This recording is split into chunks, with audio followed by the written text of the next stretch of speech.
Anda pernah nggak sih kepikiran, apa ya yang bikin seorang guru itu benar-benar hebat? Nah, hari ini kita akan coba bedah bareng-bareng buku panduannya pengajaran yang efektif itu kayak gimana. Oke, pertanyaan utamanya, dan ini yang paling sering ditanyain, emangnya ada ya satu cara paling jitu buat mengajar? Jawabannya, kalau menurut penelitian ternyata jelas banget. Anggapan kalau ada satu formula ajaib buat mengajar itu ternyata cuma mitos. Oke, kalau gitu, kalau nggak ada satu metode rahasia, terus apa dong yang sebenarnya dilakukan sama guru-guru yang paling efektif itu? Nah, ini dia pertanyaan yang akan kita dalami sama-sama. Kuncinya ternyata adalah dengan melihat pengajaran itu bukan sebagai satu metode kaku, tapi sebagai sebuah sistem. Sebuah sistem yang dinamis dan semuanya saling nyambung. Coba deh, bayangin pengajaran itu kayak siklus yang muter terus, bukan jalan lurus satu arah. Semuanya berawal dari perencanaan, yang jadi panduan buat proses belajar di kelas. Terus, hasil belajar itu diukur lewat asesmen. Nah, yang paling penting, hasil asesmen ini jadi masukan lagi buat nyempurnain perencanaan berikutnya. Dan di tengah-tengah semua itu, ya tentu saja, siswanya. Nah, ini dia nih rahasianya. Titik mulai dari siklus pengajaran yang efektif ini justru ada di tempat yang mungkin nggak kita duga, yaitu di bagian paling akhir. Strategi cerdas ini dikenal dengan nama desain mundur. Gini deh, biar gampang. Anggap aja kayak ngerencanain liburan. Kita kan pasti nentuin dulu mau kemana tujuannya. Baru mikirin mau naik apa ya kan? Guru yang efektif itu nggak bertanya, besok enaknya bikin kegiatan seru apa ya? Tapi mereka mulai dengan, nanti di akhir pelajaran saya mau siswa saya bisa melakukan apa. Prosesnya sendiri sebetulnya cukup simpel dan logis kok. Coba kita lihat 3 langkah utamanya. Pertama, tentukan dulu tujuannya mau apa. Kedua, tentukan gimana cara ngukurnya, gimana kita tahu tujuan itu udah tercapai. Nah, baru yang ketiga, kita rancang kegiatan belajar yang bisa bawa siswa dari titik awal ke tujuan itu. Dengan begini, setiap menit di kelas jadi punya arah dan makna yang jelas. Oke, perencanaannya udah kita bahas. Sekarang, yuk kita masuk ke dalam kelasnya dan kita lihat gimana semua rencana ini diwujudkan jadi aksi nyata. Guru yang hebat itu jago banget menyeimbangkan peran. Ada kalanya mereka harus memegang kendali, ngasih arahan yang jelas, apalagi pas ngenalin konsep baru yang rumit. Tapi, mereka juga tahu kapan waktunya buat sedikit mundur dan biarin siswanya yang ambil alih, bereksplorasi, dan mencoba sendiri apa yang udah mereka pelajari. Salah satu cara biar pelajaran itu benar-benar nempel di kepala adalah lewat aktivitas otentik. Jadi, bukan cuma minta siswa ngafalin tanggal pertempuran, tapi mereka diajak buat menganalisis surat-surat dari zaman itu, persis seperti yang dilakukan sejarawan beneran. Nah, untuk topik yang baru dan susah, guru biasanya menyediakan scaffolding. Ini semacam bantuan sementara yang perlahan-lahan dilepas begitu siswanya udah makin jago. Mirip kayak roda bantu di sepeda anak-anak. Penting banget di awal, tapi pada akhirnya harus dilepas biar bisa mandiri. Dengan semua strategi tadi, muncul satu pertanyaan penting. Gimana caranya guru tahu kalau semua usahanya itu beneran berhasil? Jawabannya bukan dengan nungguin hasil ujian akhir keluar, bukan. Jawabannya ada di dialog yang terjadi terus-menerus tentang proses belajar itu sendiri. Proses ini namanya asesmen formatif, dan ini salah satu alat paling ampuh yang dimiliki guru. Kata kuncinya itu formatif. Artinya, penilaiannya dilakukan selama proses belajar, bukan cuma di akhir. Bisa sesederhana ngasih pertanyaan yang mancing pemikiran atau mengamati siswa pas lagi kerja kelompok. Bagian yang paling menarik di sini adalah cara kita jadi memandang asesmen secara berbeda. Ini bukan lagi soal ngasih nilai A atau C, ini tuh alat diagnostik. Ini data berharga buat guru biar bisa langsung menyesuaikan cara mengajarnya, dan buat siswa biar mereka sadar betul di mana kelebihan mereka dan di mana mereka perlu usaha lebih. Jadi, kalau semua kepingan puzzle ini kita satuin, gambaran guru yang efektif itu sebenarnya seperti apa sih? Intinya, ini bukan soal punya satu senjata rahasia, tapi lebih kayak punya kotak peralatan yang isinya lengkap. Guru yang hebat itu bisa milih alat yang pas untuk siswa yang pas di waktu yang pas. Mereka itu profesional yang sangat adaptif. Pernah nggak sih ngerasa udah nyiapin rencana pelajaran, kayaknya udah sempurna banget, tapi pas di kelas, kok hasilnya nggak sesuai harapan? Hari ini kita bakal ubah cara pandang kita. Dari sekedar merencanakan, jadi merancang pengalaman belajar yang bener-bener ngena buat siswa. Kita semua pernah ngalamin ini kan? Ada pelajaran yang rasanya tuh dapet banget. Siswanya aktif, tujuannya tercapai. Tapi ada juga yang, ya gitu deh, rasanya datar aja. Pertanyaannya, Apa sih yang bedain? Jawabannya seringkali bukan cuma di cara penyampaian, tapi di desainnya. Oke, kita mulai ya. Ini prinsip fundamental pertama yang bakal mengubah segalanya. Kalau mau pelajaran kita berhasil, kita harus selalu mulai dari tujuan akhir. Mungkin kedengarannya aneh ya, mulai dari belakang. Tapi, percaya deh, ini kuncinya. Coba bayangin gini deh. Kita nggak mungkin kan mau road trip, terus asal masuk mobil dan langsung jalan berharap nyampe di tempat yang seru. Enggak dong. Pasti kita tentuin dulu tujuannya. Misalnya, mau ke Bromo. Baru setelah itu, kita rencanain rutenya, mau berhenti di mana aja, dan apa aja yang perlu dibawa. Nah, ngajar juga persis kayak gitu. Nah, dalam analogi kita tadi, kita perlu bedain nih tujuan akhir sama rutenya. Tujuan instruksional itu gambaran besarnya, Bromonya kita. Sementara sasaran instruksional itu adalah langkah-langkah spesifik dan terukur buat nyampe ke sana. Dua-duanya penting banget dan kita harus bisa bedain.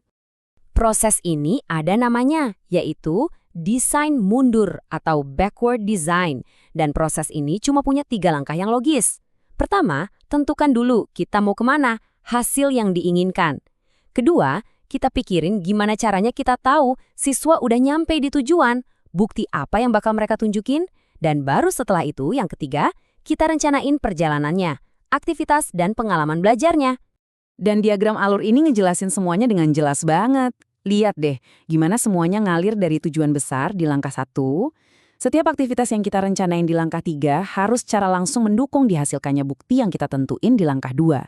Jadi, nggak ada lagi tuh aktivitas yang cuma buat ngisi waktu. Semuanya punya tujuan. Oke, terus gimana dong cara kita mendefinisikan tujuan akhir kita dengan tepat? Untungnya nih, ada beberapa kerangka kerja brilian yang bisa bantu kita merancang tujuan yang lebih dari sekedar tahu fakta. Yuk kita lihat. Nah, ini dia taksonomi Bloom. Ini bukan cuma daftar kata kerja loh, ini tuh semacam tangga yang bantu kita merancang sasaran yang mendorong siswa buat berpikir di level yang lebih tinggi, jauh melampaui sekedar hafalan. Ini dia ke-6 levelnya, dari yang paling dasar sampai yang paling rumit. Kita mulai dari mengingat fakta. Naik 1 tingkat, memahaminya. Terus bisa nggak siswa menerapkannya? Lebih tinggi lagi menganalisis, mengevaluasi, dan puncaknya adalah menciptakan sesuatu yang baru. Pas merencanakan kita harus tanya ke diri sendiri. Saya lagi minta siswa saya beroperasi di level yang mana ya? Taksonomi Bloom itu bagus banget buat mengklasifikasikan keterampilan kognitif. Tapi, pemahaman yang sejati itu lebih dari sekedar keterampilan. Pemahaman itu punya banyak sisi. Jadi, gimana cara kita ngukur sesuatu yang sekompleks itu? Nah, disinilah kerangka kerja Understanding by Design jadi pasangan yang pas buat taksonomi Bloom. Kalau taksonomi itu tentang apa yang otak lakukan, ke-6 sisi ini adalah tentang bagaimana pemahaman itu ditunjukkan. Seorang siswa baru bisa dibilang benar-benar paham kalau dia bisa menjelaskan, menginterpretasikannya di konteks baru, melihat dari berbagai perspektif, merasakan empati, dan akhirnya mencapai pengetahuan diri. Ini adalah kacamata yang kuat banget buat merancang penilaian. Oke, teorinya keren banget. Tapi mari kita lihat gimana ini semua kelihatan dalam praktik nyata di kelas. Gimana cara kita bawa ide-ide besar ini dan menerapkannya pada siswa di berbagai tingkatan. Coba deh lihat bedanya antara siswa kelas 2 dan siswa kelas 11. Di kelas 2 tujuannya pemahaman dasar, menemukan detail-detail penting. Pas di kelas 11 sasarannya udah analisis dan evaluasi yang canggih. Sasaran kita harus ikut tumbuh bareng siswa kita. Ini nunjukin kenapa perencanaan yang disesuaikan dengan perkembangan itu penting banget. Jadi, poin yang paling krusial tuh ini. Ini adalah perubahan cara berpikir yang besar. Berhenti menulis rencana pelajaran yang bunyinya guru akan menjelaskan dan mulailah menulis siswa akan dapat. Fokusnya selalu pada apa yang bisa ditunjukkan dan dilakukan oleh siswa. Nah, sumber materi kita ini ngasih beberapa saran yang praktis banget. Yuk kita bedah beberapa poin kuncinya. 4 hal ini penting banget. Pertama, jangan serakah, realistis aja sama apa yang bisa dicapai dalam satu pelajaran. Kedua, bantu siswa melihat kenapa materi ini penting buat mereka di masa depan. Ketiga, kita harus spesifik banget soal sukses itu kelihatannya seperti apa. Dan terakhir, kasih siswa rasa memiliki atas pembelajaran mereka dengan membiarkan mereka ikut menetapkan tujuan sendiri. Oke, sekarang kita simpulkan ya. Mari kita rangkum gagasan utama yang paling kuat dari pembahasan kita. Intinya, ini tentang mengubah cara kita berpikir tentang perencanaan itu sendiri. Ini dia inti dari semuanya. Kelas yang paling efektif, pelajaran yang paling berkesan, Itu nggak terjadi begitu aja karena kebetulan. Semua itu adalah hasil dari desain yang disengaja, dipikirkan matang-matang, dan berpusat pada siswa. Yang dimulai dengan satu pertanyaan sederhana. Apa yang saya mau siswa saya pahami dan bisa lakukan di akhir pelajaran? Pernah nggak sih Anda coba ngajarin sesuatu yang buat Anda tuh udah gampang banget? Kayak ngiket tali sepatu. Atau bahkan ngejelasin kenapa sebuah lelucon itu lucu. Mulainya dari mana ya? Bingung kan? Nah, tantangan kayak gini nih yang dihadapi para pengajar setiap hari. Hari ini, kita bakal kupas tuntas sebuah alat keren namanya analisis tugas. Alat ini bisa mengubah hal-hal yang rumit jadi langkah-langkah yang super simple. Nah, ini dia nih inti masalahnya. Lucunya, makin jago kita soal sesuatu, makin lupa kita rasanya jadi pemula itu gimana. Langkah-langkah kecil yang sekarang kita lakuin otomatis, itu kayak ngilang gitu aja.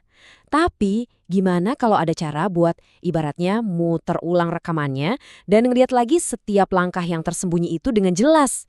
Coba kita lihat 4 contoh nyata dari sumber yang kita bahas ini. Ada Ibu Begai, tantangannya lebih ke kognitif, yaitu pemahaman bacaan. Terus ada Pak Marino, ini soal fisik nih, jago main basket. Lalu Pak Wu, yang harus ngegabungin keduanya buat main alat musik. Dan terakhir, Ibu Flores, yang tantangannya abstrak banget. Gimana caranya biar murid paham soal sistem peradilan? Kelihatannya beda-beda ya. 4 masalah, tapi solusinya cuma satu. Oke, ini dia peta jalan kita hari ini. Pertama, kita dalami dulu tantangan para guru. Lalu, kita kenalan sama si analisis tugas ini. Abis itu, kita bakal belajar 3 cara buat melakukannya. Terus, kita sambungin teorinya ke praktek, yaitu bikin rencana pembelajaran. Dan di akhir, kita bakal lihat kenapa ini tuh bukan sekedar teknik biasa, tapi bisa jadi kekuatan super Anda dalam mengajar. Yuk, langsung aja kita mulai. Nah, kita mulai dari sini. Nggak peduli lokasinya di lapangan basket atau di dalam kelas, masalahnya itu sama aja. Gimana caranya kita ambil gunung pengetahuan yang gede banget, terus kita ubah jadi bukit-bukit kecil yang bisa didaki sama semua orang. Coba deh lihat, beragam banget kan? Ada yang prosesnya di otak, kayak membaca. Ada yang total fisik, kayak main basket. Ada juga gabungan keduanya, main musik. Terus ada lagi yang abstrak banget, kayak paham sistem hukum. Semuanya sama-sama rumit, tapi dengan cara yang beda-beda. Nah, ini petunjuk penting nih. Kenapa kita butuh lebih dari satu pendekatan? Oke, setelah kita lihat tantangannya yang macam-macam, sekarang waktunya kita kenalan sama alat yang emang dirancang buat menaklukkan itu semua. Jadi, sebenarnya apa sih analisis tugas itu? Gampangnya gini, bayangin aja kayak seorang mekanik yang lagi bongkar mesin. Nggak mungkin kan bisa benerin mesin cuma dengan ngeliatin dari luar? Harus dibuka, dilihat satu-satu, mana gearnya, mana pistonnya. Nah, analisis tugas itu persis kayak gitu, tapi buat keterampilan. Kita bedah setiap komponennya, baik yang kelihatan secara fisik maupun yang ada di pikiran. Bahkan sebelum kita kepikiran buat ngajarin. Ini tuh kayak bikin cetak biru dulu sebelum bangun rumah. Penting banget. Oke, sekarang kita masuk ke bagian praktisnya. Jadi, analisis tugas itu bukan cuma satu alat, tapi lebih kayak satu set kotak peralatan. Di dalamnya ada 3 alat utama yang bisa kita pakai. Dan masing-masing itu dirancang buat pekerjaan atau jenis keterampilan yang beda-beda. Yuk, kita buka kotaknya. Nah, di sini ada 3 jalur utama. Yang pertama, analisis perilaku. Ini fokusnya ke tindakan yang bisa kita lihat. Yang kedua, analisis materi pelajaran. Ini buat membedah ide-ide besar dan konsep. Dan yang ketiga, analisis pemrosesan informasi. Ini yang paling seru karena kita coba memetakan apa yang terjadi di dalam otak. Oke, kita bahas satu-satu ya. Oke, sebelum kita bedah yang rumit-rumit kayak mesin jet, kita mulai dari yang kelihatannya super gampang. Bikin roti selai kacang. Coba deh pikirin sebentar. Apa aja langkah-langkahnya? Gampang kan? Eits, tunggu dulu. Coba kita lihat lebih detail. Nah, disinilah serunya. Tadi pas Anda mikirin langkah-langkahnya, ada nggak kepikiran buat ambil piring dulu? Atau lap pisaunya setelah dipakai? Atau gimana caranya ngolesin selai biar rotinya nggak sobek? Nah, semua tindakan fisik yang bisa kita lihat ini, inilah inti dari analisis perilaku. Kita fokus memecah gerakannya, bukan idenya. Dan konsep roti selai kacang tadi, itu nyambung banget loh ke masalahnya Pak Marino di lapangan basket. Ngajarin cara main basket secara umum itu susah banget. Tapi ngajarin cara megang bolanya, cara tekuk lutut pas mau nembak, cara dribble pakai ujung jari. Nah, semua perilaku yang kelihatan ini yang bisa diajarkan satu persatu. Oke, sekarang kita geser nih dari gerakan fisik ke ide-ide. Buat tantangannya Ibu Flores, analisis materi pelajaran ini kuncinya. Di sini kita nggak lagi memecah gerakan, tapi konsep. Jadi Ibu Flores nggak bisa cuma nunjukin bagan, tapi dia harus bisa mengurai konsep-konsep besar kayak praduga tak bersalah, jadi bagian-bagian yang lebih kecil dan gampang dicerna. Dan yang terakhir, yang paling dalam, kita masuk ke pikiran. Ini namanya analisis pemrosesan informasi. Dan ini cocok banget buat masalahnya Ibu Begai. Karena membaca itu kan bukan cuma soal gerakin mata, tapi ada proses mental yang nggak kelihatan. Analisis ini tuh ibarat kita coba ngegambar peta dari isi kotak hitam di dalam otak seorang pembaca yang udah jago. Gimana sih cara mereka nyimpulin sesuatu, nanya ke diri sendiri, dan nyambungin ide-ide. Oke, kita udah berhasil bongkar mesinnya dan kita udah tahu semua komponennya. Sekarang pertanyaannya, gimana caranya kita pakai semua info ini buat bikin mesin itu benar-benar jalan? Gimana cara ngubah hasil analisis ini jadi momen aha buat para murid di kelas? Nah, disinilah semuanya jadi satu. Analisis tugas itu bukan cuma latihan di atas kertas ya. Ini adalah cetak biru dari seorang arsitek buat pelajaran Anda.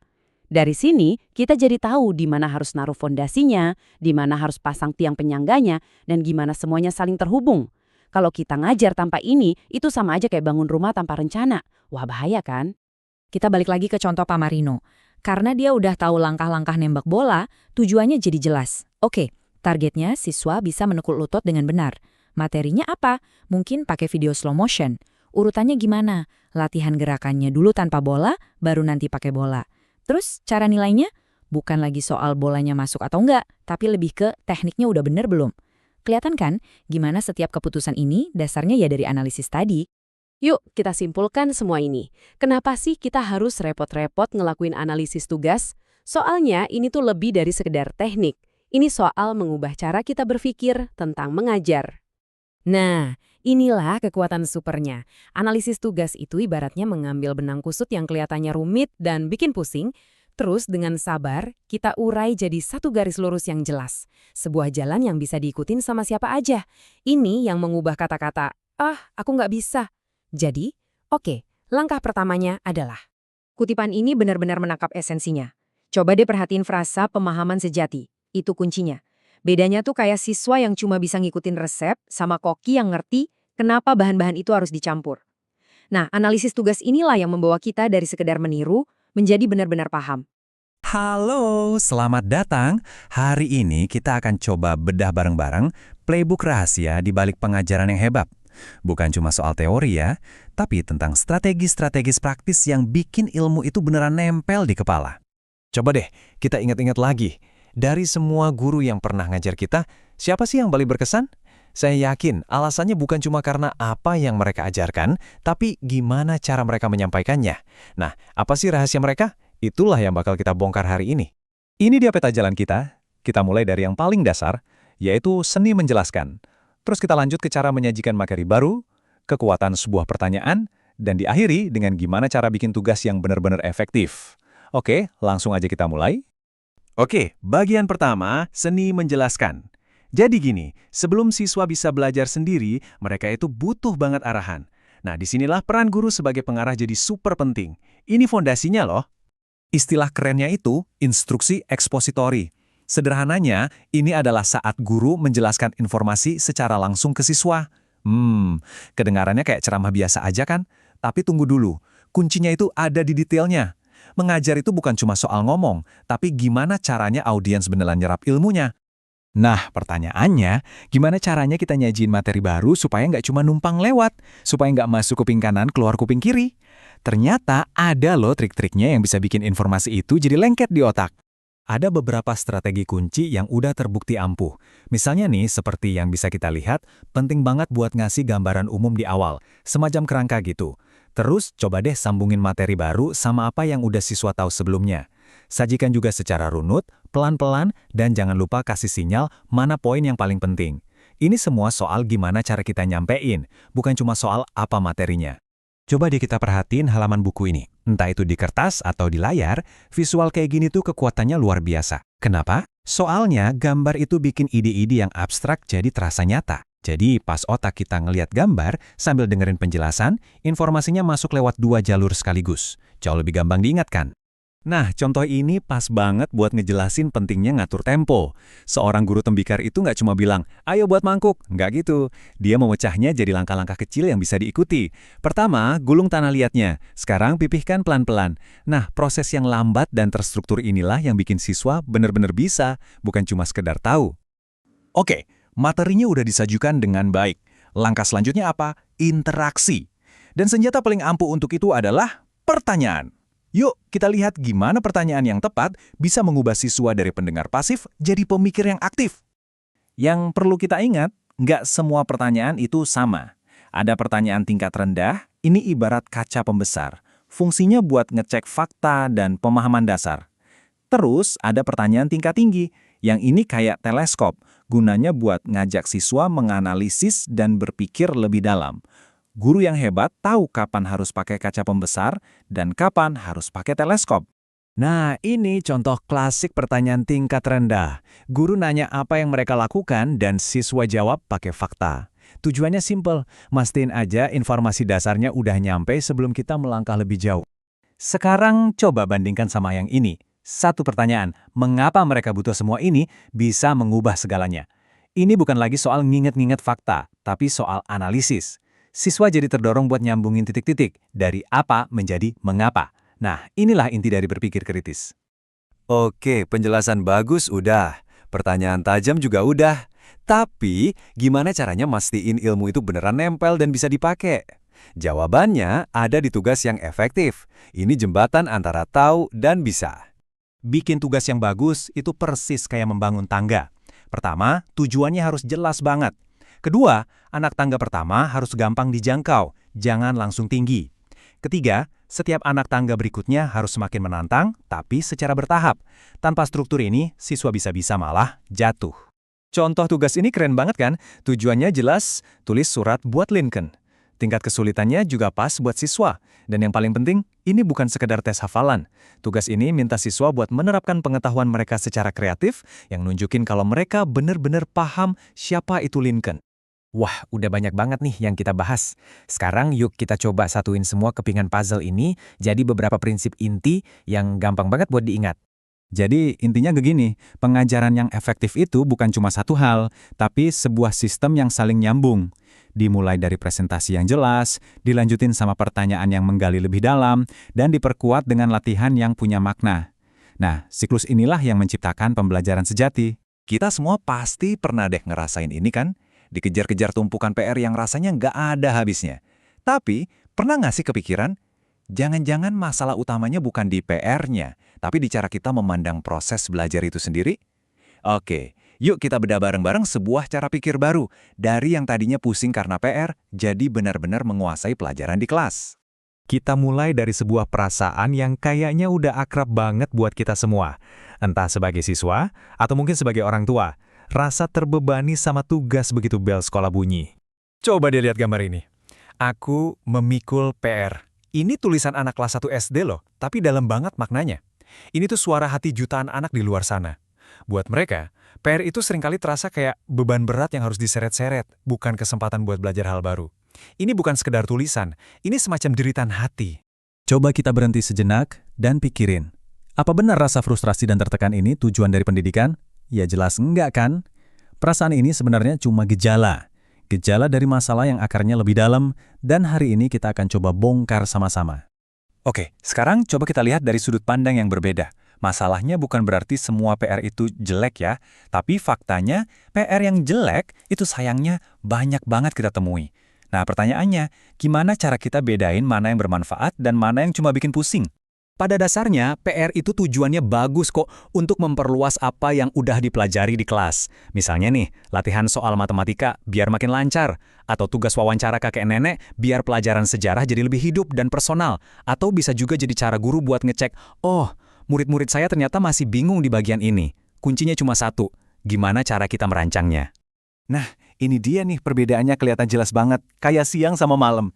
Di satu sisi, ada PR yang isinya cuma hafalan mati, soal seabrek tanpa tujuan yang jelas. Itu cuma bikin sibuk. Di sisi lain, ada PR yang bermakna, PR yang fokusnya ke kualitas, yang bisa bantu guru lihat di mana muridnya butuh bantuan, dan bahkan ngasih pilihan ke siswa biar mereka lebih semangat ngerjainnya. Intinya jelas, PR itu harusnya ngebangun pemahaman, bukan sekedar ngisi waktu luang. Jadi, ini dia 5 prinsip kuncinya. Pertama, tujuannya harus jelas, bukan cuma kerjakan halaman 50, tapi latih kemampuanmu berargumen. Kedua, tugasnya harus menarik. Ketiga, kualitas jauh lebih penting dari kuantitas. Sedikit tapi bermakna itu lebih baik. Keempat, kasih pilihan biar siswa merasa punya kendali. Dan yang paling penting, PR itu bukan alat buat menghukum. Titik. Disinilah kita sampai pada titik balik yang paling penting. Gimana kalau ternyata semua keluhan kita soal PR selama ini, itu cuma efek samping. Efek samping dari masalah yang jauh lebih besar di dalam struktur kelas kita. Yuk, kita kenalan sama sebuah ide alternatif yang sangat powerful buat gantiin model kelas tradisional yang satu kecepatan untuk semua. Namanya pembelajaran tuntas atau mastery learning. Jadi idenya itu sebenarnya simple tapi revolusioner. Tujuannya bukan lagi cuma buat menyelesaikan bab di buku teks sesuai jadwal. Tujuannya adalah memastikan setiap siswa benar-benar menguasai materinya. Ini bukan sekedar ganti metode, ini pergeseran fundamental tujuan pendidikan, dari ngejar kurikulum jadi ngejar penguasaan siswa. Kutipan ini benar-benar merangkum semangat di balik pendekatan penguasaan. Ini bukan lagi soal siapa yang pintar dan siapa yang kurang, tapi tentang sebuah keyakinan bahwa semua anak itu bisa, asal mereka dikasih kesempatan dan dukungan yang tepat pada waktu yang tepat. Gambar ini ngejelasin cara kerjanya dengan sempurna. Coba diperhatiin. Kalau di kelas biasa, semua maju barengan. Ngerti nggak ngerti, pokoknya lanjut terus. Nah, di sini beda. Siswa kayak Sarah dan Leishon yang udah paham pelajaran satu, mereka bisa langsung lanjut ke materi berikutnya. Terus, gimana nasib Jason yang masih perlu waktu? Nah, ini kerennya. Dia nggak ditinggalin. Justru dia dapat waktu dan bantuan ekstra sampai dia juga benar-benar paham. Nggak ada yang tertinggal. Oke, kedengerannya bagus ya di atas kertas. Tapi gimana sih cara kerjanya di dunia nyata, di dalam kelas? Prosesnya sebenarnya sangat jelas dan terstruktur, dan tujuannya cuma satu, memastikan setiap siswa sukses. Jadi siklusnya begini. Pertama, materi dipecah jadi bagian-bagian kecil. Kedua, pemahaman siswa diuji. Ketiga, cuma yang udah benar-benar paham yang boleh maju. Dan yang paling krusial, langkah keempat, mereka yang belum berhasil, nggak dikasih nilai jelek terus ditinggal, tapi justru dikasih bantuan tambahan. Ini tuh ibarat jaring pengaman di sirkus, buat mastiin nggak ada siswa yang jatuh dan ketinggalan pas mereka lagi belajar terbang. Oke, kita udah tahu cara kerjanya. Sekarang, yuk kita bahas dampak luar biasa dari perubahan cara pikir ini, baik buat siswa maupun buat proses belajar itu sendiri. Grafik ini nunjukin perbedaannya secara dramatis. Model tradisional itu biasanya menghasilkan kurva lonceng. Ada sedikit yang nilainya bagus banget, banyak yang di tengah-tengah, dan ada juga yang gagal. Nah, model penguasaan ini mengubah total bentuk kurvanya. Dia menaikkan standarnya. Hampir semua siswa bisa mencapai level pemahaman yang tinggi secara konsisten. Ini dia inti dari semuanya. Pendidikan itu bukan lagi balapan lari buat cepet-cepetan sampai di garis finish kurikulum. Tapi ini adalah sebuah perjalanan untuk memastikan setiap orang tiba di tujuan dengan pemahaman yang utuh dan mendalam. Coba deh kita resapi kalimat ini. Tujuannya bukan cuma sekedar guru menyampaikan materi, tapi memastikan siswanya benar-benar belajar. Kelihatannya simpel, tapi ini perubahan cara pandang yang dampaknya luar biasa besar. Pernah ngerasa nggak sih ngajar di era digital sekarang tuh kadang kayak lagi nyetir kapal di tengah badai? Nah, dalam beberapa menit ke depan, kita bakal kupas tuntas beberapa strategi instruksional yang udah terbukti ampuh buat bantu siswa kita bukan cuma bertahan, tapi juga berkembang pesat. Oke, ini dia peta perjalanan kita. Pertama, kita lihat dulu nih tantangan zaman sekarang tuh apa aja sih? Abis itu, kita langsung masuk ke 3 strategi utamanya. Gimana caranya menaklukkan dunia digital? Apa itu kekuatan latihan yang sebenarnya? Dan rahasia buat ngajarin siswa caranya belajar. Dan di akhir, kita bakal bungkus semuanya jadi perangkat praktis buat Anda bawa ke kelas. Nah, ini dia nih. Tantangan terbesar kita semua kan? Gimana caranya kita bisa bantu siswa buat fokus dan belajar mendalam di dunia yang, wah ya ampun, penuh banget sama gangguan. Yuk kita mulai bedah masalah utamanya. Solusi pertama kita mulai dari internet. Benda yang paling sering kita pakai sekaligus paling bikin kita pusing. Ini tuh bener-bener kayak pedang bermata dua. Di satu sisi, sumber ilmunya nggak ada habisnya. Tapi di sisi lain, wah ini bisa jadi lubang hitam yang nyedot perhatian anak-anak. Ini pertanyaan penting banget. Jadi, internet ini perpustakaan tanpa batas atau justru gangguan tanpa henti? Nah, kuncinya itu ternyata bukan di larangan. Bukan soal ngeblok ini itu. tapi soal gimana kita jadi pemandu yang cerdas buat mereka. Coba deh kita bedah. Di satu sisi, janjinya tuh manis banget. Semua pengetahuan di dunia ada di ujung jari mereka. Keren kan? Tapi di sisi lain ada bahayanya. Tanpa kita awasi, mereka bisa gampang banget tenggelam di lautan misinformasi, hoax, dan ya, distraksi lainnya. Terus solusinya apa dong? Namanya instructional scaffolding. Atau gampangnya, kita jadi pemandu mereka. Anggap aja kita ini kayak pemandu wisata di rimba belantara internet. Kita nggak biarin mereka jalan sendirian, tapi kita kasih peta, kita kasih kompas, dan kita kasih tujuan yang jelas. Jadi mereka nggak tersesat. Gimana caranya? Gampang kok. Kita bisa misalnya bikinin daftar link-link yang aman dan terpercaya di website kelas. Atau kita bisa bikin semacam misi pencarian online yang terstruktur. Kita juga bisa pantau layar mereka buat kasih bantuan pas mereka lagi mentok. Intinya, kita harus proaktif, jangan cuma menunggu masalah datang. Oke, dari dunia digital kita geser ke soal latihan. Kita semua tahu latihan itu penting ya kan? Tapi ternyata ada cara yang jauh lebih efektif daripada sekedar yang penting banyak ngerjain soal buat ngebangun sebuah skill. Pasti sering banget denger kan, practice makes perfect. Atau latihan membuat sempurna. Udah kayak mantra wajib di mana-mana. Tapi pertanyaannya, beneran gitu? Ternyata nggak juga. Kalau latihannya ngasal, yang ada malah kebiasaan jelek yang jadi makin jago. Latihan yang benar-benar ngefek itu beda. Nah, ini dia kuncinya. Deliberate practice atau latihan terarah. Ini bukan soal seberapa sering kita latihan, tapi seberapa cerdas kita latihan. Ada 4 cirinya nih. Harus punya tujuan yang spesifik, tantangannya pas, ada feedback langsung, dan fokus buat benerin kesalahan. Biar gampang, kita lihat contohnya di kelas aljabar Pak Austin. Dia mau ngajarin soal 14 dikurangi X sama dengan 6. Pak Austin nggak cuma ngasih 20 soal yang mirip-mirip. Nggak. Pertama, dia pastiin tujuannya jelas. Cari nilai X. Kedua, dia mulai dari soal yang gampang, terus pelan-pelan naik levelnya. Dan yang paling penting nih, setiap kali muridnya selesai satu soal, dia langsung kasih feedback. Ini bener, oh ini salahnya di sini. Jadi kesalahannya langsung dibenerin saat itu juga. Nah, itu baru latihan yang efektif. Strategi ketiga, dan ini mungkin yang paling fundamental dari semuanya. Kita tuh nggak cukup cuma ngajarin apa yang harus dipelajari. Kita juga harus ngajarin mereka caranya belajar. Ini soal ngasih mereka perkakas buat berpikir. Seringnya kan kita gini, kasih tugas, kasih proyek, terus ya udah tinggal nunggu dikumpulin. Padahal kita lupa ngajarin prosesnya. Kita mikir anak-anak udah tahu cara mulainya gimana. Padahal seringnya mereka bingung. Nah, tugas kita itu ngajarin langkah-langkahnya, satu per satu. Dengerin deh pendekatan guru yang satu ini, keren banget. Waktu dia ngasih tugas esai soal novel To Kill a Mockingbird, dia nggak cuma bilang, oke, kerjakan ya. Tapi dia ngasih peta jalannya. Dia bilang, oke, kalian kan belum pernah bikin esai kayak gini. Gini deh caranya. Buka lagi catatan ringkasan kalian, coba bikin tabel, terus dari situ pilih 3 poin yang menurut kalian paling penting. Lihat kan, dia lagi ngajarin proses berpikirnya. Dan ada banyak banget strategi berpikir yang bisa kita ajarin. Misalnya nih, kayak Bu Higgins, ajarin anak-anak buat mecah proyek gede jadi langkah-langkah kecil. Jadi nggak kelihatan serem. Atau kayak Bu Oaks, minta mereka buat nulis ringkasan singkat setiap selesai baca satu bab.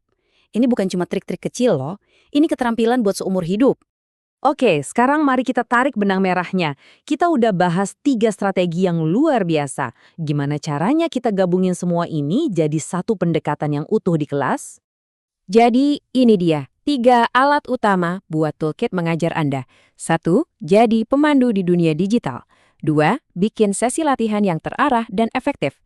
3. Ajarin cara berpikir atau strategi kognitif di setiap pelajaran. Simpel kan? Dan ini poin terpentingnya. 3 hal ini tuh bukan trik yang jalan sendiri-sendiri, mereka saling nyambung.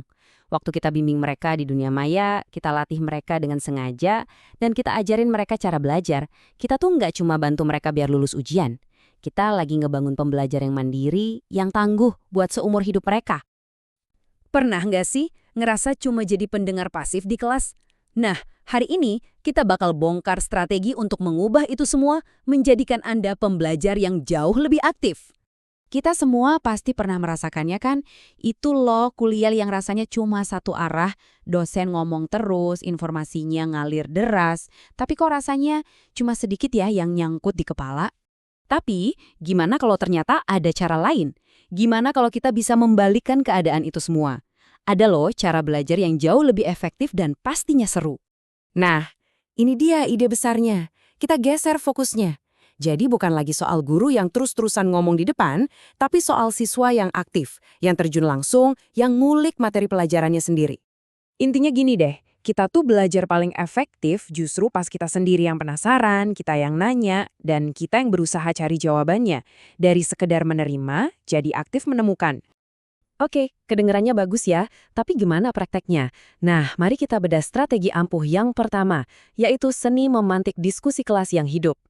Ini penting banget nih buat dipahami.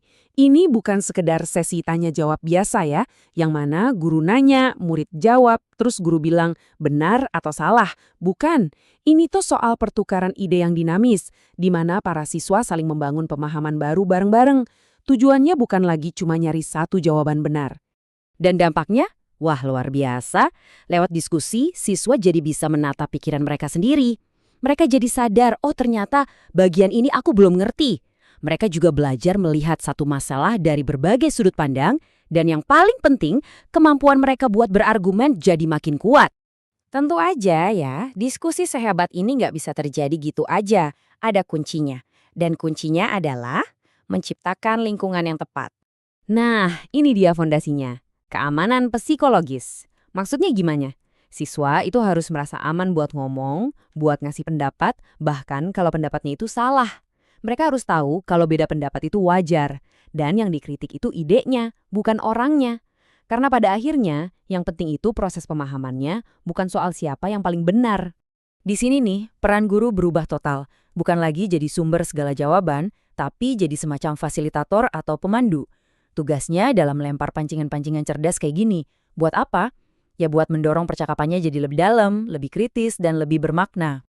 Dan dengerin deh kutipan dari seorang siswa kelas 4 ini nunjukin banget dampaknya. Ini nunjukin kalau mereka nggak lagi ngerasa cuma duduk diem nerima informasi. Mereka ngerasa punya suara, punya kesempatan buat benar-benar terlibat dalam perdebatan yang sehat. Oke, itu tadi soal diskusi. Sekarang kita naik level. Mari kita lihat strategi kedua yang benar-benar menempatkan siswa di kursi pengemudi. Namanya reciprocal teaching atau pengajaran timbal balik. Nah, metode ini membawa idenya selangkah lebih maju lagi. Di sini, siswa bukan cuma jadi peserta aktif loh, tapi mereka benar-benar jadi pemimpin diskusinya sendiri. Dan ini bukan proses yang asal-asalan ya. Ada 4 langkah kunci yang sangat terstruktur. Pertama, mereka belajar meringkas buat nemuin ide utamanya. Kedua, mereka bertanya untuk mastiin semua paham. Ketiga, mereka mengklarifikasi kalau ada bagian yang bikin bingung. Dan terakhir, mereka belajar memprediksi apa yang kira-kira bakal dibahas selanjutnya. Jadi mereka nggak cuma baca, tapi benar-benar membedah teksnya. Yang keren adalah, seiring berjalannya waktu, siswa-siswa ini bakal menginternalisasi semua keterampilan ini. Maksudnya gimana? Artinya, mereka jadi sadar tentang cara mereka belajar. Keterampilan ini nempel di kepala mereka. Hasilnya, mereka jadi pembaca dan pemikir yang jauh lebih efektif, bahkan saat belajar sendirian. Oke, jadi apa sih hasil akhirnya? Apa yang benar-benar terjadi kalau kita berhasil menggeser pembelajaran dari yang pasif jadi super aktif kayak gini? Hasilnya itu sebuah perubahan yang fundamental. Siswa nggak cuma belajar tentang satu topik aja, tapi mereka belajar gimana caranya belajar. Dan ini adalah skill yang bisa mereka bawa kemana-mana, ke pelajaran matematika, sains, dan bahkan jauh di luar tembok sekolah. Anda pasti pernah kan ngerasain momen aha waktu berhasil nemuin sesuatu sendirian. Rasanya tuh puas banget ya kan? Nah, perasaan itulah yang jadi jantungnya metode discovery learning. Tapi, gimana kalau ternyata perasaan menemukan itu justru bisa bikin kita tersesat? Yuk, kita bedah bareng-bareng kebenarannya. Oke, kita mulai dari bagian pertama, janji pembelajaran penemuan. Kayaknya kita semua setuju deh kalau belajar sambil praktek langsung itu cara yang paling ngena. Tapi, pernah kepikiran nggak sih dari mana keyakinan ini datang dan kenapa ide ini bisa begitu kuat? Coba bayangin deh, Anda jadi Berlinda, anak umur 10 tahun yang baru aja selesai membedah organ babi. Laporannya bukan sekedar tulisan, tapi penuh sensasi, esofagus yang basah, jantung yang licin, paru-paru yang rasanya kayak puding. Nah, pengalaman sensori kayak ginilah yang bikin kita percaya banget sama kekuatan discovery learning. Rasanya tuh nyata, kuat, dan susah banget dilupain. Jadi, sebenarnya apa sih discovery learning itu? Gampangnya gini, anggap aja siswa itu detektif. Daripada dikasih tahu siapa penjahatnya, mereka harus ngumpulin petunjuk sendiri, nyambung-nyambungin fakta, dan mecahin kasusnya sendirian. Terus, ada juga nih saudaranya, namanya inquiry learning. Kalau discovery learning itu fokusnya ke apa yang ditemukan, inquiry learning ini lebih peduli sama gimana cara menemukannya. Jadi, ini tentang ngasah skill berpikir kritisnya itu sendiri. Ide ini tuh akarnya dalam banget loh, datang dari psikolog legendaris Jean Piaget. Menurut beliau, belajar itu bukan sekedar menerima informasi, tapi membangunnya sendiri. Nah, gagasan revolusioner inilah bahwa siswa harus pegang kendali yang akhirnya ngebentuk dunia pendidikan modern. Sekarang kita masuk ke bagian kedua, masalah tersembunyi. Yap, di balik janji-janji yang kelihatannya indah tadi, penelitian justru mulai menemukan sisi gelap dari metode ini. Disinilah ceritanya jadi menarik. Kalau pengalaman kayak Berlinda tadi rasanya dahsyat banget, terus masalahnya di mana dong? Kenapa para peneliti justru malah membunyikan alarm peringatan? Ternyata membiarkan siswa mencari-cari sendiri itu bisa jadi bumerang. Otak kita tuh bisa kewalahan, istilahnya beban kognitif berlebih. Bukannya nemuin kebenaran, siswa malah bisa nemuin konsep yang salah kaprah dan makin yakin sama kesalahannya itu. Belum lagi, prosesnya bisa makan waktu yang lama banget. Jadi, inilah jurang pemisah antara harapan dan kenyataan. Harapannya, siswa menemukan kebenaran. Kenyataannya, mereka bisa nyasar di labirin pemahaman yang salah. Harapannya, prosesnya efisien. Kenyataannya, seringkali malah buang-buang waktu. Ironisnya, bukannya membangun pemahaman, otak yang udah kecapean malah jadi berhenti belajar. Oke, kita masuk ke bagian ketiga, panduan untuk kelas. Nah, kalau penemuan murni itu ternyata berisiko, terus solusinya apa dong? Untungnya, penelitian ngasih kita peta jalan yang sangat jelas. Strategi pertama, ciptakan teka-teki. Jadi, daripada langsung ngasih peta, kasih mereka misteri dulu. Kebingungan yang disengaja ini itu kayak percikan api yang nyalain mesin rasa ingin tahu. Bikin siswa jadi harus tahu jawabannya. Contoh klasiknya ya, teka-teki telur ini. Satu telur tenggelam, telur satunya lagi yang kelihatan sama persis, malah mengapung. Kontradiksi di depan mata ini kan langsung bikin penasaran. Loh, kok bisa? Nah, dari situlah petualangan penemuan yang sesungguhnya dimulai. Kunci kedua adalah menjadi pemandu. Jangan biarkan mereka tersesat sendirian di hutan. Ibaratnya, kasih mereka kompas dan peta, tapi jangan dianterin pakai helikopter langsung ke tujuan. Kasih strukturnya, tapi biarkan mereka yang berjalan sendiri. Di eksperimen panas ini misalnya, prosedurnya udah dikasih tahu dengan jelas. Jadi, siswa nggak perlu pusing mikirin caranya. Tugas mereka jadi fokus pada dua hal, mengamati apa yang terjadi, dan yang paling penting, menjelaskan kenapa itu bisa terjadi. Inilah penemuan di dalam pagar yang aman dan terarah. Zaman sekarang, teknologi juga bisa jadi pemandu yang canggih banget. Simulasi virtual misalnya memungkinkan siswa buat main-main sama sistem yang rumit, kayak cuaca atau ekosistem, dengan cara yang aman dan terarah tanpa resiko apa-apa di dunia nyata. Contoh kerennya ya, simulasi Atlantis Remixed ini. Di sini, siswa berperan jadi ilmuwan lingkungan yang menyelidiki kualitas air. Mereka nggak dilepas gitu aja loh. Lingkungan virtual ini udah nyediain data, alat, dan tujuan yang jelas. Ini namanya bimbingan yang tak terlihat. Jadi, kalau dirangkum, ini dia resep lengkapnya. Mulai dengan tujuan yang jelas, pastikan siswa punya bekal pengetahuan dasar, pancing rasa ingin tahu mereka dengan sebuah misteri, kasih mereka kerangka kerja, minta mereka menganalisis temuan mereka, dan yang paling penting, guru harus selalu ada untuk ngebimbing mereka kembali ke jalan yang benar. Oke, kita sampai di bagian akhir, penemuan terbimbing juaranya. Jadi, apa kesimpulan dari semua ini? Apa satu hal yang paling penting untuk kita ingat? Intinya adalah soal keseimbangan. Ini bukan soal memilih antara ceramah atau kebebasan total. Kuncinya itu ada di tengah-tengah. Sebuah petualangan eksplorasi yang dirancang dengan cerdas, punya struktur, dan dipandu oleh seorang ahli. Kutipan ini benar-benar pas banget. Peran guru itu bukan kayak penceramah di atas panggung atau penonton pasif di pinggir lapangan. Mereka adalah fasilitator ahli yang mendorong dengan lembut, bertanya dengan tajam, dan mengarahkan siswa sampai mereka menemukan momen aha mereka sendiri. Pernah nggak sih ngerasa kalau sukses itu kayak sebuah perlombaan? Hari ini kita bakal bongkar sebuah ide yang bakal membalikan semua itu. Ini bukan soal jadi satu-satunya pemenang, tapi gimana caranya kita semua bisa menang bareng-bareng. Yuk kita lihat gimana caranya.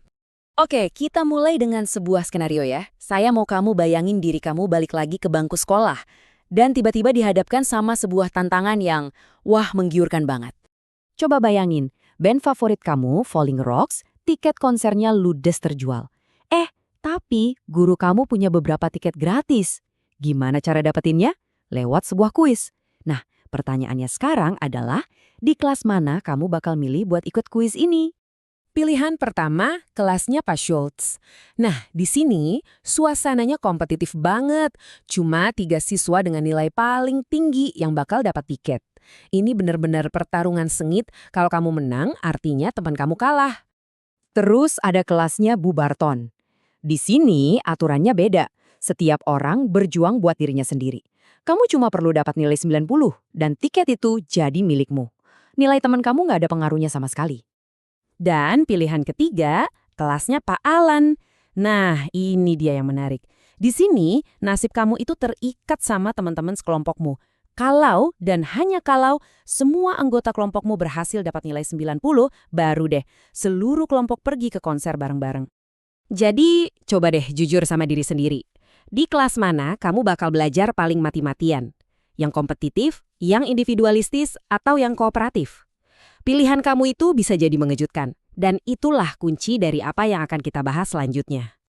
Kalau tadi kamu milih kelasnya Pak Alan, selamat. Kamu baru aja ngerasain inti dari pembelajaran kooperatif. Filosofinya sederhana banget, kita tenggelam atau berenang bersama. Sekarang, yuk kita bedah kenapa ide ini bisa sekuat itu. Lihat deh bedanya. Kompetitif itu pola pikirnya saya menang, kamu kalah. Individualistis itu ya masing-masing ngurus diri sendiri. Tapi kooperatif, ini mengubah total permainannya. Fokusnya adalah kita sukses bersama. Pergeseran dari saya jadi kita inilah yang bikin semua jadi beda. Jadi, ini dia poin pentingnya. Ini bukan sekedar kerja kelompok biasa ya. Pembelajaran kooperatif itu sebuah strategi yang terstruktur, di mana setiap anggota kelompok saling bergantung satu sama lain. Kemenanganmu adalah kemenanganku, begitu juga sebaliknya. Oke, kita udah tahu apa itu pembelajaran kooperatif. Tapi pertanyaan besarnya adalah, kenapa cara ini berhasil? Apa sih rahasia di balik kerja sama tim yang bikin metode ini jadi ampuh banget? Pertama, ada semacam keajaiban yang terjadi di otak kita. Gini deh, waktu kamu harus ngajarin sesuatu ke orang lain, kamu jadi harus paham banget sama materinya kan? Nah, itulah yang terjadi di sini. Kamu juga jadi dengar ide-ide lain yang mungkin nggak pernah kepikiran sebelumnya, dan itu bikin cara berpikirmu makin tajam. Dan manfaatnya bukan cuma soal nilai loh. Waktu kamu berhasil menaklukkan tantangan bareng-bareng sebagai tim, rasa percaya dirimu itu meroket. Kamu jadi belajar cara berkomunikasi, negosiasi, dan kerja bareng orang lain. Ini semua keterampilan yang bakal kamu bawa seumur hidup. Bahkan lama setelah kamu lupa isi kuisnya apa. Tentu aja, ini nggak sesimpel bilang, ayo kerja kelompok gitu. Ada aturan mainnya. Yuk kita lihat perangkat apa aja yang kita butuhin supaya kerjasama ini benar-benar berhasil. Ini nih fondasinya. Pertama, kelompoknya harus beragam, biar yang lebih paham bisa bantu yang lain. Kedua, tujuannya harus jelas banget, jadi semua orang lari ke arah yang sama. Dan yang terakhir, harus ada aturan main yang saling menghormati. Karena tanpa itu, kerjasama bisa-bisa malah jadi berantakan. Ada satu teknik yang cerdas banget, namanya metode jigsaw. Bayangin aja sebuah tugas besar dipecah jadi beberapa kepingan puzzle. Nah, setiap siswa bertanggung jawab buat jadi ahli di satu kepingan itu.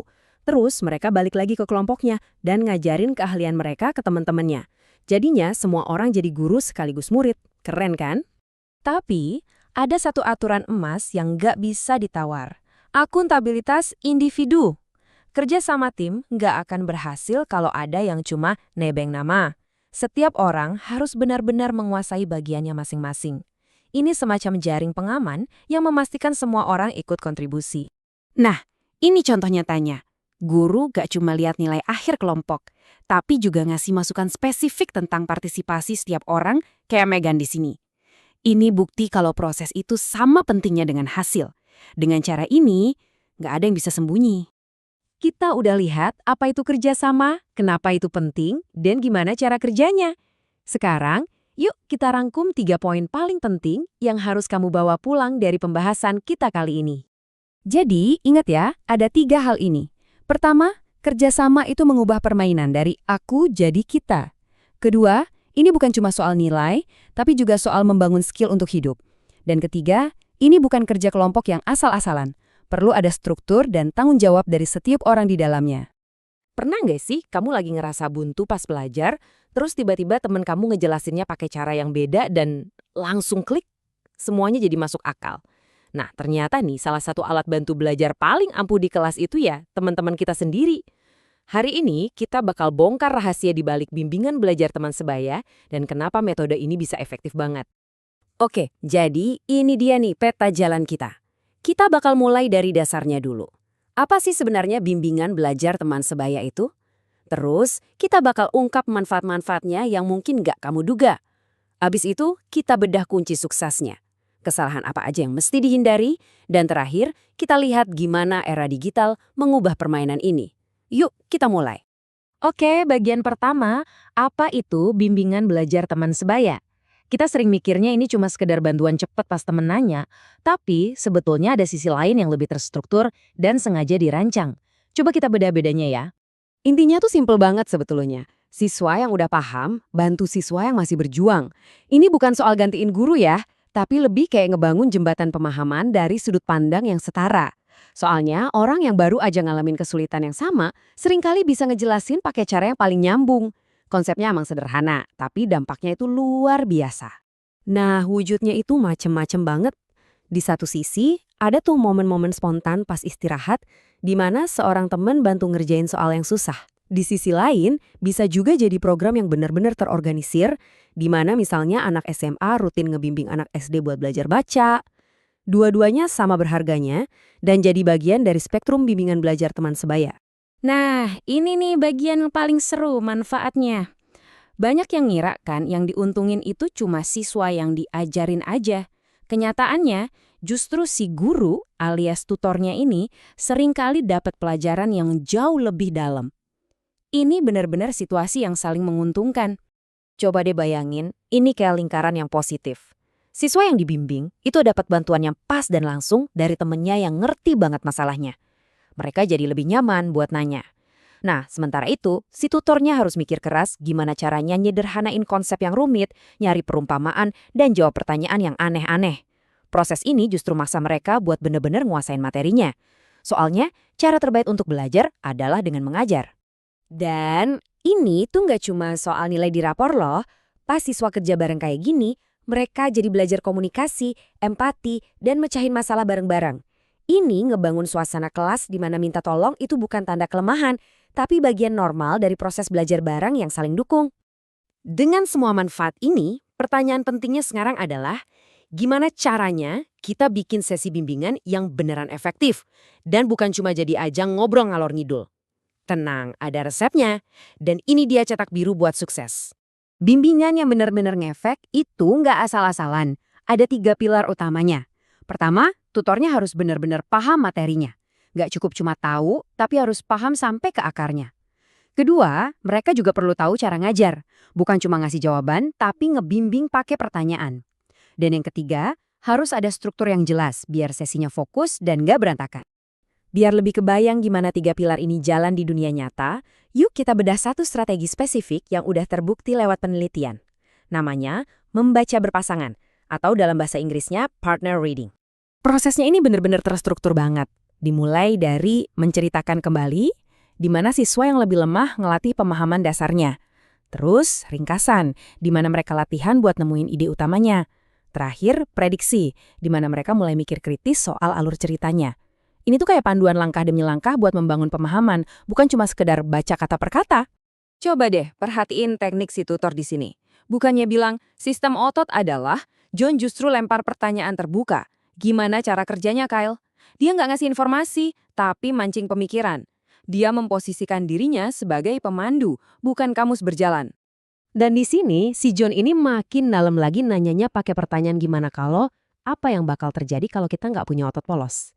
Ini maksa Kyle buat nggak cuma ngapalin fakta, tapi juga nganalisis dan nyari hubungan sebab akibat.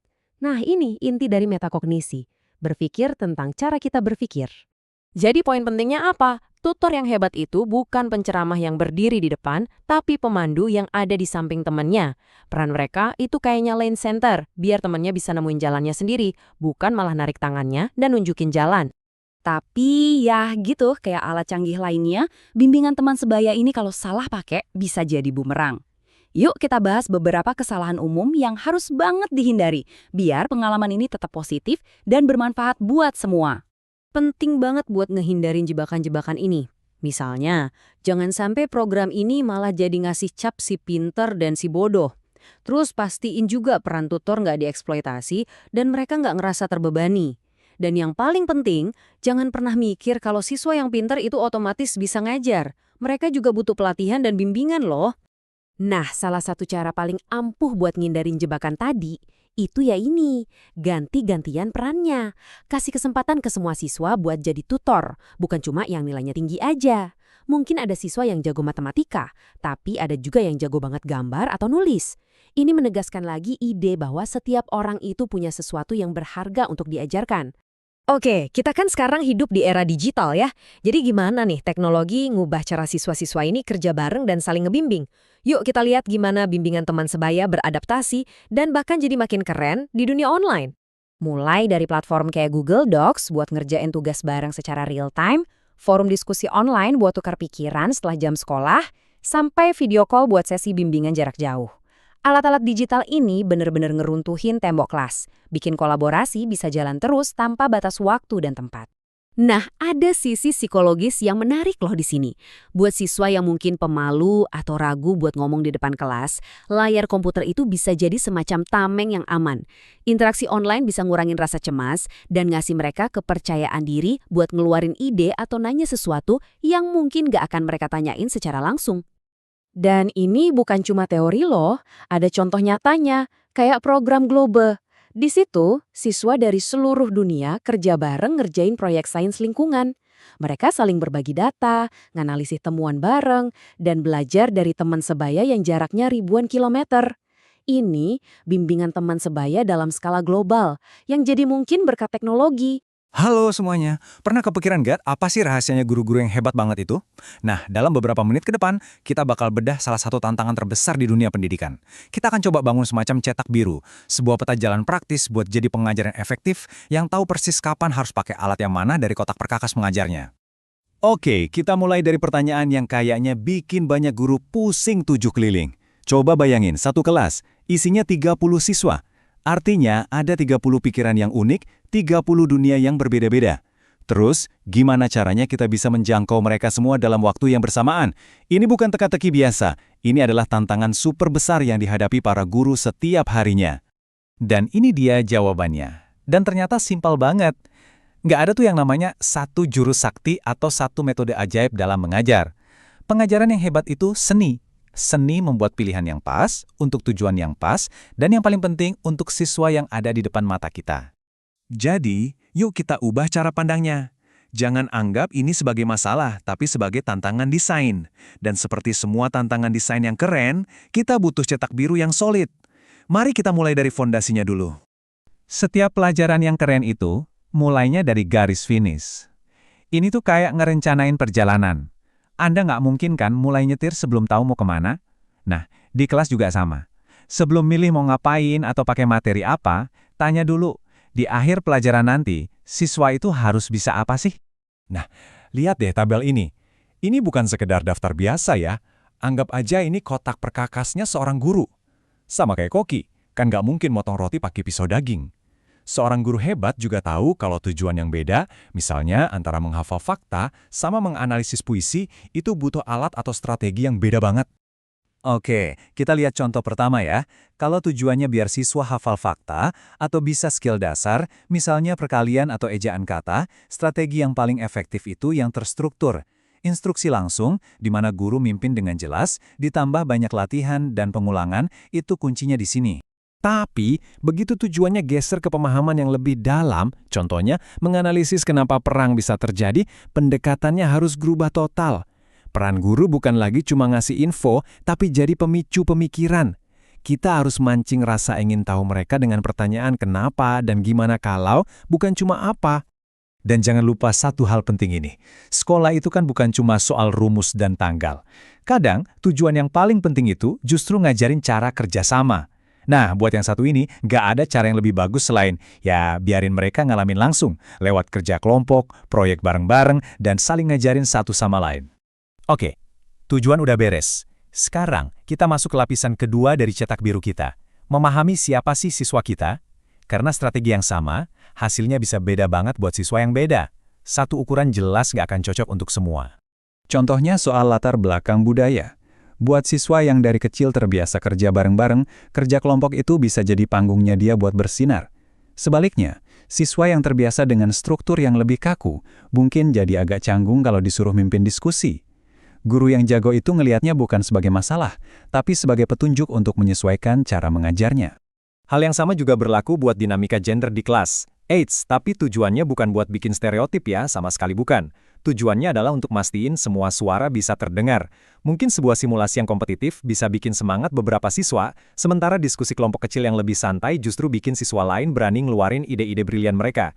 Kuncinya itu variasi, pakai berbagai pendekatan biar setiap siswa, cewek maupun cowok, punya kesempatan untuk unjuk gigi. Nah, ini membawa kita ke salah satu bagian paling penting dari cetak biru ini. Menyesuaikan cara kita mengajar untuk siswa dengan kebutuhan khusus.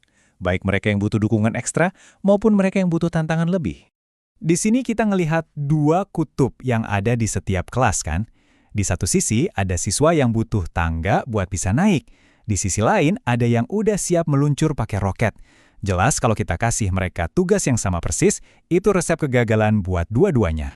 Jadi strateginya gini, buat siswa yang kesulitan, kita bangun semacam perancah. Kayak roda bantu di sepeda gitu loh. Kita kasih dukungan langkah demi langkah, sampai mereka bisa mandiri. Sebaliknya, buat siswa yang berbakat, kita nggak cuma kasih mereka soal matematika lebih banyak, itu sih ngebosenin. Tapi kita kasih mereka kunci labirin, tantangan yang lebih dalam, dan kebebasan buat menjelajahi topik yang mereka suka.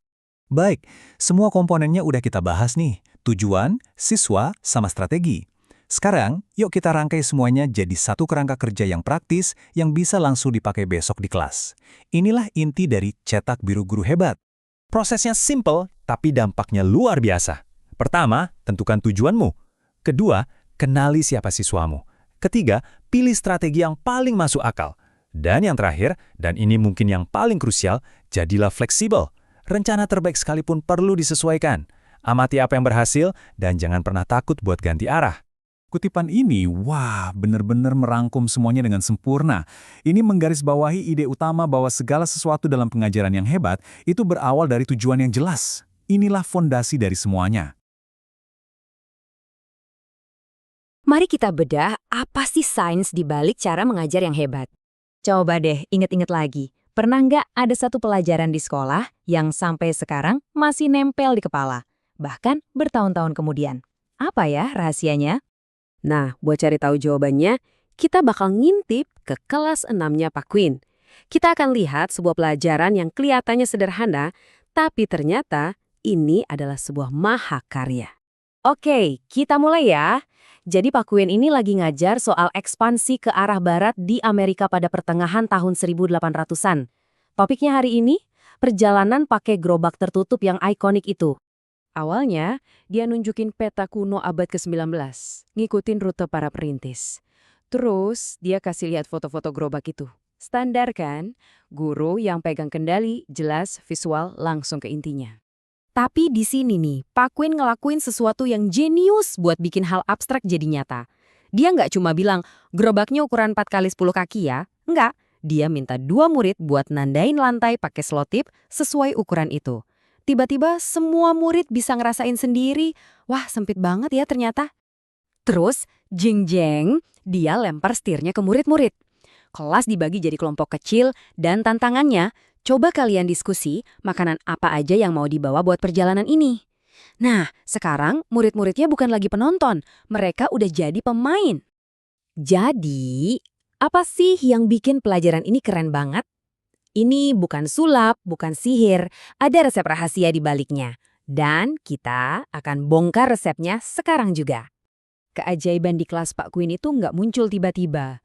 Kuncinya itu bukan pas pelajaran dimulai, tapi jauh sebelum itu. Semuanya dimulai dari sebuah rencana yang matang. Nah, tekniknya ini namanya backward design atau desain mundur. Gini cara kerjanya. Guru-guru hebat itu nggak mulai dengan besok ngapain ya di kelas. Bukan. Mereka mulai dari tujuan akhir. Langkah 1, tentuin dulu murid harus bisa apa di akhir pelajaran. Langkah 2, gimana cara kita tahu mereka udah bisa? Baru deh di langkah ketiga, mereka ngerancang aktivitas belajarnya. Jadi, intinya di sini fokusnya itu geser. Bukan lagi soal apa yang akan guru lakukan, tapi apa yang murid harus bisa lakukan. Kelihatannya sepele ya, tapi dampaknya luar biasa. Sekarang ayo kita bedah satu-satu alat yang dipakai Pak Quinn. Kita mulai dari bagian di mana dia yang jadi sutradaranya ya. Coba bayangin ngajar itu kayak mobil. Kadang guru yang nyetir, dia yang pilih jalan dan atur kecepatan. Kayak waktu Pak Quinn nunjukin peta. Tapi kadang murid yang dikasih kunci mobilnya. Mereka bebas eksplorasi kayak waktu mereka diskusi kelompok. Guru yang jago itu, kayak Pak Quinn, bisa gonta-ganti peran dengan mulus. Bagian guru nyetir ini penting banget loh. Pak Quinn kasih info yang jelas, pakai gambar biar kebayang, terus dia nanya-nanya buat mastiin semua paham. Ini tuh ibaratnya ngebangun fondasi yang kokoh. Tanpa fondasi ini, nggak akan ada penemuan yang seru. Tapi, ya fondasi doang kan nggak cukup. Biar pelajarannya bener-bener hidup, kita harus nyalain mesinnya. Mesin yang digerakin sama murid itu sendiri. Nah, disinilah rasa penasaran mulai bermain. Dan inilah momen puncaknya. Setelah murid-murid selesai bikin daftar belanjaan versi mereka, Pak Quinn ngeluarin kartu asnya. Sebuah pamflet asli dari tahun 1864, panduan bagi para emigran. Dan isi daftar belanjaannya bikin melongo. 12 karung tepung, oke. 400 pon bacon, wow. 100 pon kopi, dan 50 pon lemak babi. 50 pon? Murid-muridnya pasti kaget. Ini benar-benar di luar dugaan mereka. Reaksi satu murid ini ngejelasin semuanya. 50 pon lemak babi? Ih, corok. Bukannya itu bahaya banget buat jantung? Nah, tiba-tiba ada jurang yang lebar banget antara apa yang mereka kira benar sama kenyataan sejarah yang baru aja mereka lihat. Perasaan gak nyaman itu, pas info baru nabrak apa yang udah kita percaya, itu ada namanya disonansi kognitif. Dan inilah percikan apinya. Rasa gak nyaman itu justru yang bikin otak kita teriak, tunggu dulu, ini kenapa bisa begini? Aku harus cari tahu. Dan di detik itu juga, pelajarannya berubah total. Murid-murid nggak lagi sekedar belajar fakta. Mereka lagi mecahin misteri. Kenapa butuh lemak babi sebanyak itu? Kenapa kopinya segitu banyak? Pelajarannya jadi milik mereka sepenuhnya. Jadi, apa nih pelajaran besarnya dari semua ini? Ini dia kesimpulan utamanya soal seni mengajar yang sesungguhnya. Mengajar yang hebat itu bukan soal pilih-pilih gaya. Oh, aku tim guru sentris atau aku tim murid sentris. Bukan. Ini soal seni mencampurkan keduanya. Pak Quinn kasih arahan yang jelas buat bangun fondasi, terus dia ciptain momen aha yang bikin muridnya penasaran dan mau belajar lebih dalam. Jadi, kalau mau diringkas, ini dia resepnya. Selalu mulai dari tujuan akhir, pakai desain mundur. Terus, bimbing murid dengan instruksi dan visual yang jelas. Nah, jangan lupa ciptakan momen penemuan yang memicu disonansi kognitif itu. Intinya, campurkan semua strategi ini biar pengalaman belajarnya jadi seru, aktif, dan gak terlupakan. Pada akhirnya, mengajar yang hebat itu bukan sihir. Itu adalah strategi yang dirancang dengan matang. Jadi pertanyaannya sekarang buat Anda, entah Anda seorang guru, orang tua, atau siapapun yang mau berbagi ilmu, gimana Anda akan pakai strategi ini?